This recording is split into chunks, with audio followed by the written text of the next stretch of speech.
Thank you for joining us today. My colleague Hossam and I will be talking about conscription today and the role it plays in the nation-building processes. So before we begin, I would like to briefly introduce myself and my colleague.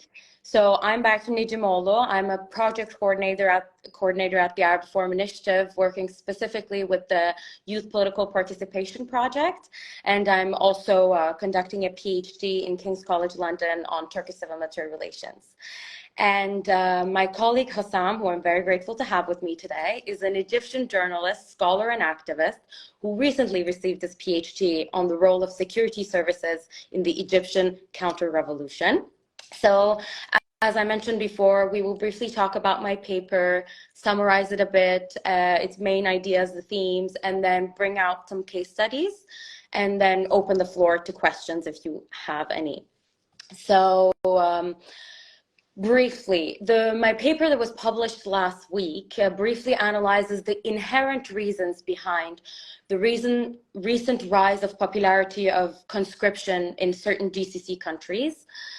And more importantly, this paper analyzes to what extent conscription can be a nation-building tool.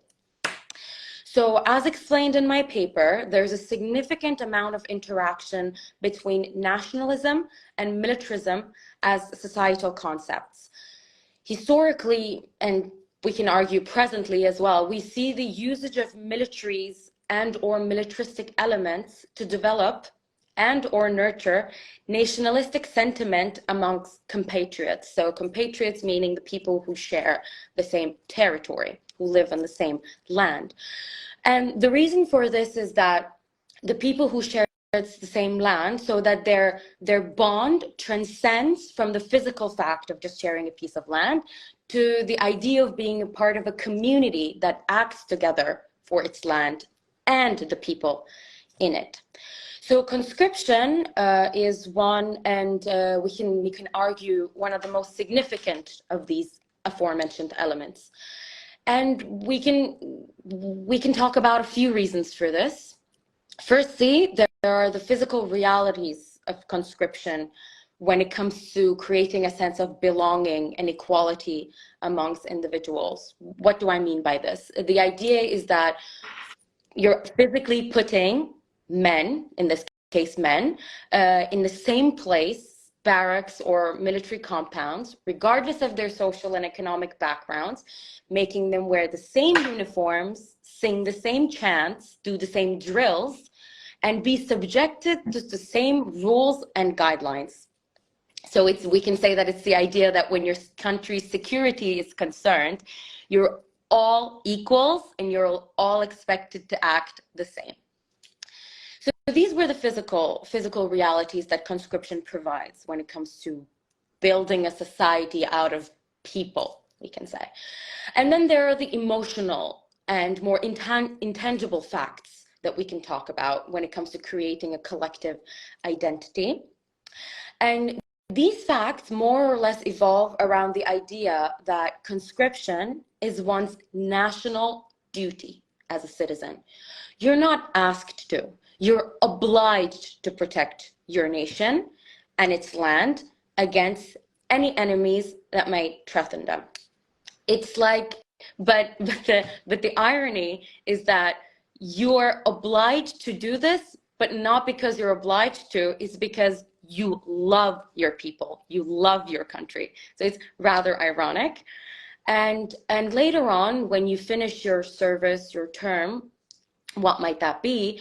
You are expected to transfer this love that you have, that you were born with, to other people, so to other members of the society, in this case mostly women, since they rarely go, they're rarely conscript. And when I think about these concepts, the way I'd like to summarize, and I think our Arabic speakers and maybe our Turkish speakers will understand better what I'm about to say, it's the idea of conscription, I think, is more than showing one's love for its country, which in Arabic we would say balad, but it's rather a love of a nation, so the millah, towards their motherland, so it's watan. And when I think about it in etymologically this way, it makes more sense to me. So what we can argue is that the purpose of conscription is not only just providing manpower to militaries to protect a piece of land, but also nationalists to nations. And in the 19th century Europe, we see this nationalization happening from a rather bottom-up way, especially after the French Revolution. And what do I mean by this?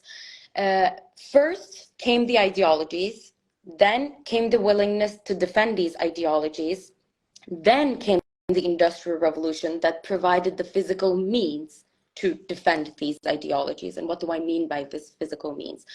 Bombs, cannons, guns, etc. And so after this process, we can say that mass mobilization and conscription were inevitable consequences. It naturally came about. Whereas in the Middle East, we can almost argue that the processes that I just described is reversed. We first see conscription being introduced, and then conscription being used as a tool for people's love and defense for their ideologies. It's almost as if it's reversed. So it's like conscription comes first, nationalism comes second after the fact.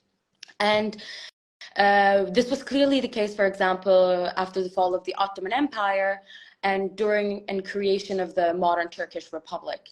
Conscription and education were both used as important tools in rewriting the nationalist narrative amongst former Ottoman subjects who came from different ethnicities and suddenly started living under a newly state system with new country borders.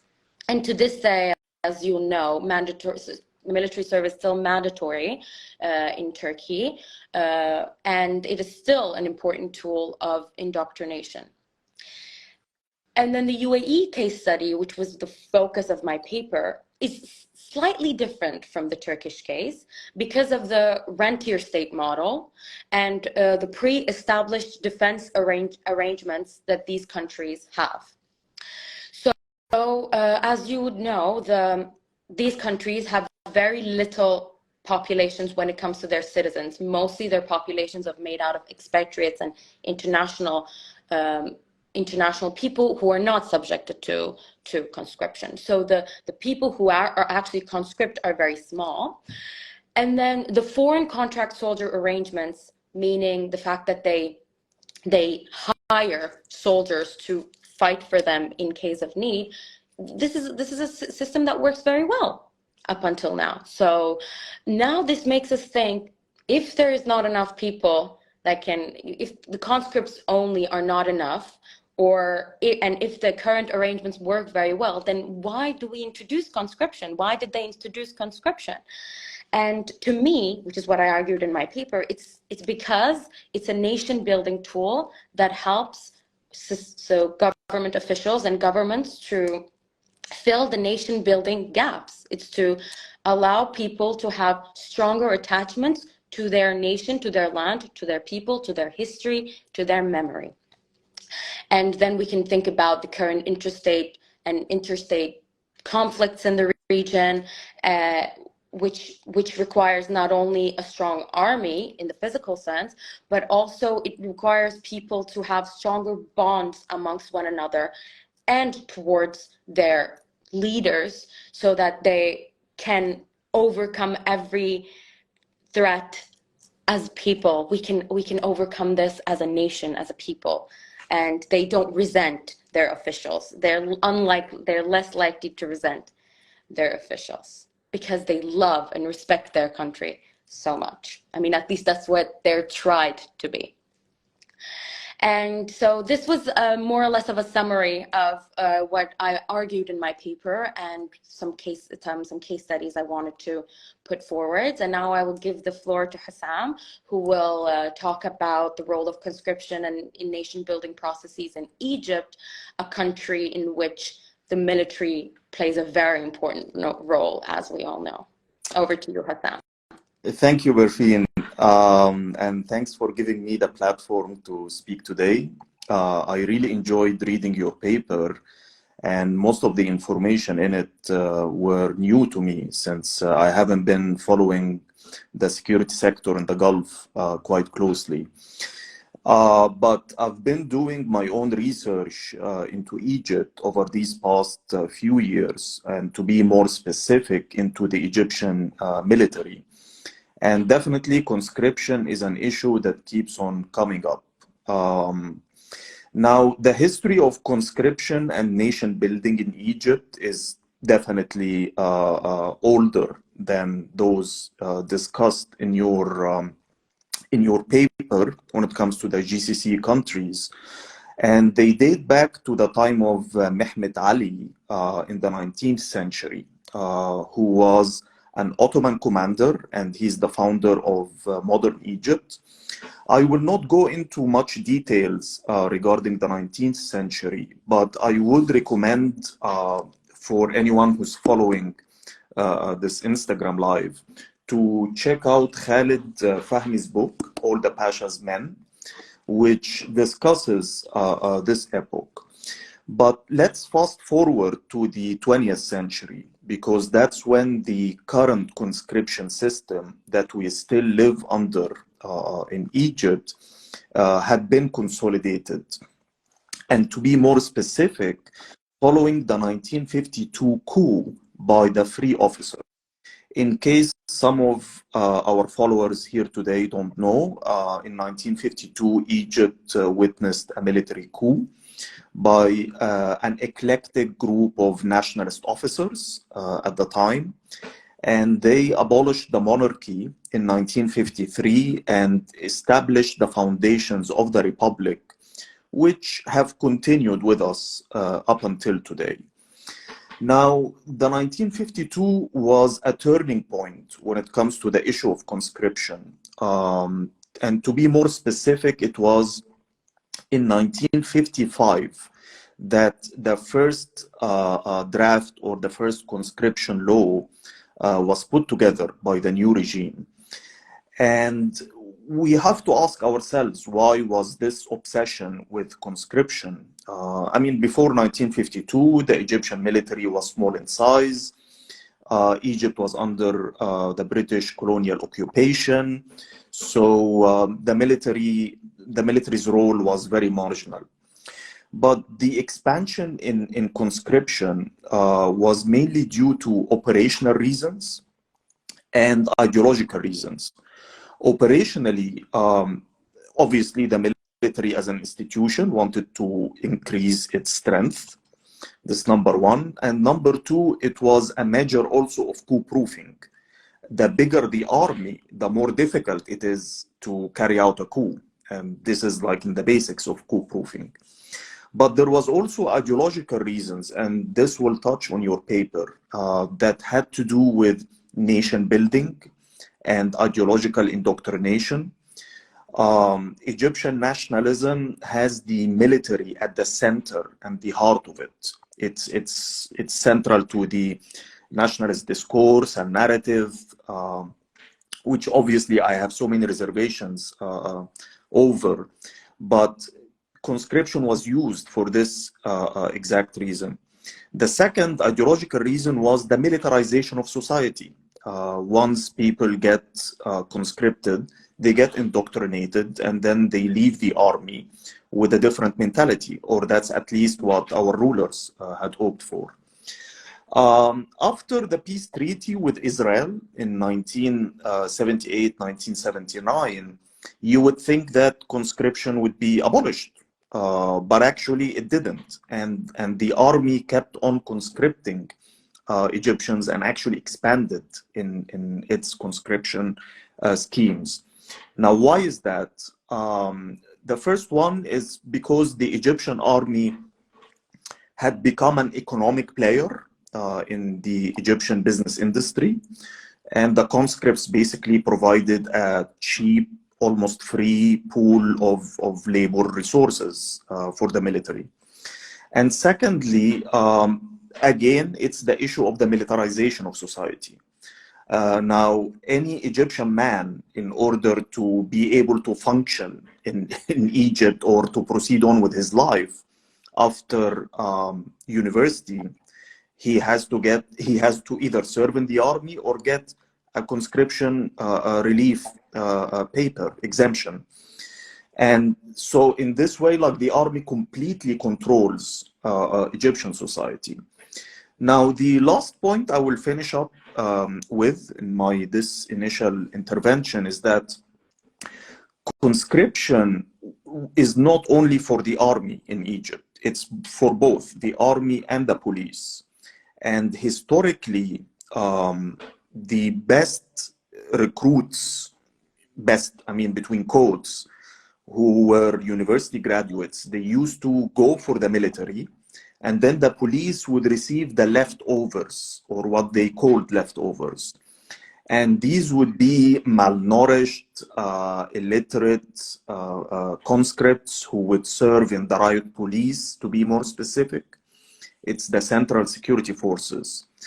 But by 2009, Mubarak amended the conscription law, although it didn't go into effect, in order to allow for the police to start recruiting from university graduates. But again, this didn't go into effect. It's only in 2019, 10 years after that law, and under the rule of Abdel Fattah al-Sisi, that the police, for the first time in our history, started to recruit engineers, to conscript doctors, to conscript like highly qualified and skilled graduates. And this reflects two things. One is that there is no competition any longer between the military and the police over resources. They actually are united. Secondly, and this is obviously the effect of the revolution, because they discovered a new common enemy, which is the Egyptian people, now not occupiers. And the second and the most important also point is that the security services have developed so much that they are now heavily relying on technology. So they need highly skilled conscripts to handle these operations. Now, I will pass the floor to you, but actually I did have a question that struck me when I was reading your paper. Did you come across any campaigns or efforts to resist conscription in the Gulf?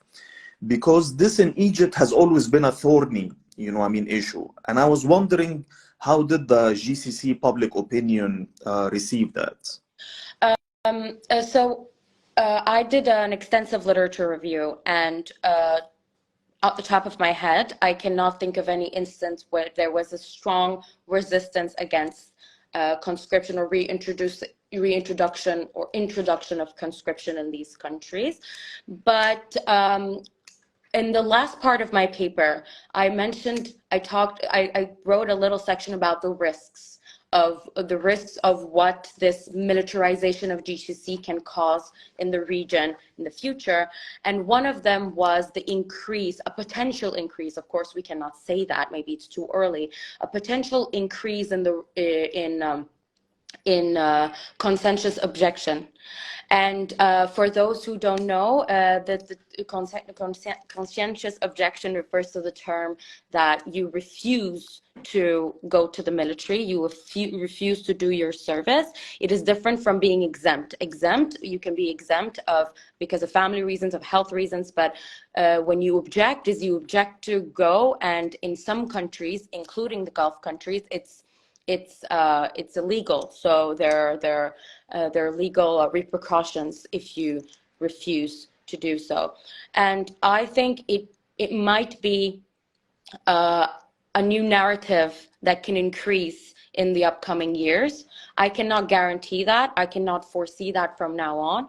But what I can think about also is that when I did this literature review, I saw not almost like a condemning attitude from the Western countries when it comes to introduction of conscription in these countries. When you look at the headlines of the articles, etc., you could see that there was an outer perspective that did not necessarily understand why this heightened militarization was coming along in the age of international cooperation and international organization.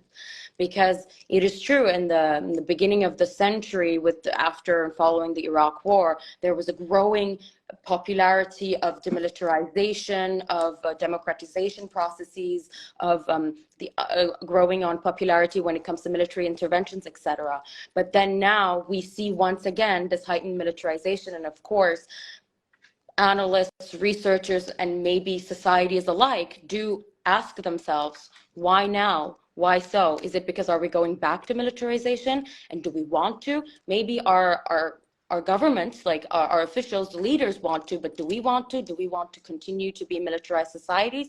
It's all questions that we need to ask ourselves, and we can answer, maybe not now, since in historical terms it's still quite new, but maybe in the future we can see whether there's a growing resentment towards militarization or conscription in these countries, if not other countries in the region, I would say. But for example, I was wondering, I did study Egypt and especially its role as an Egyptian military as an economic force. But I was wondering, I don't remember reading much about conscientious objection and whether it exists in Egypt and what kind of whether it's systematized or not, how is it perceived? Because, for example, still in Turkey, it's not perceived as something that's generally accepted and is condemned.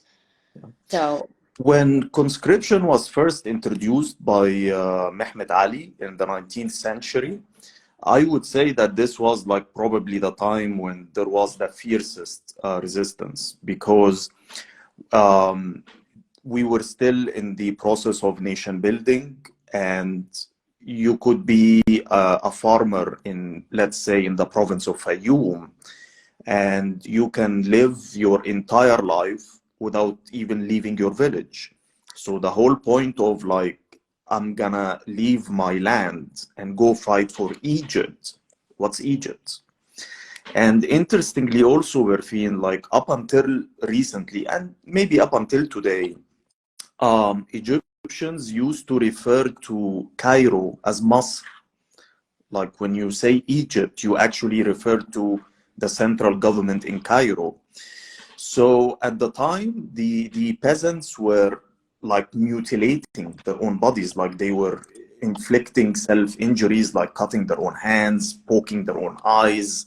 It was really bloody at the time and gruesome. And Mehmed Ali, in order to overcome this problem, he used to get those farmers who inflicted injuries on themselves and actually conscript them and put them at the front rows of the army so that they would die first. And through that, he overcame this problem.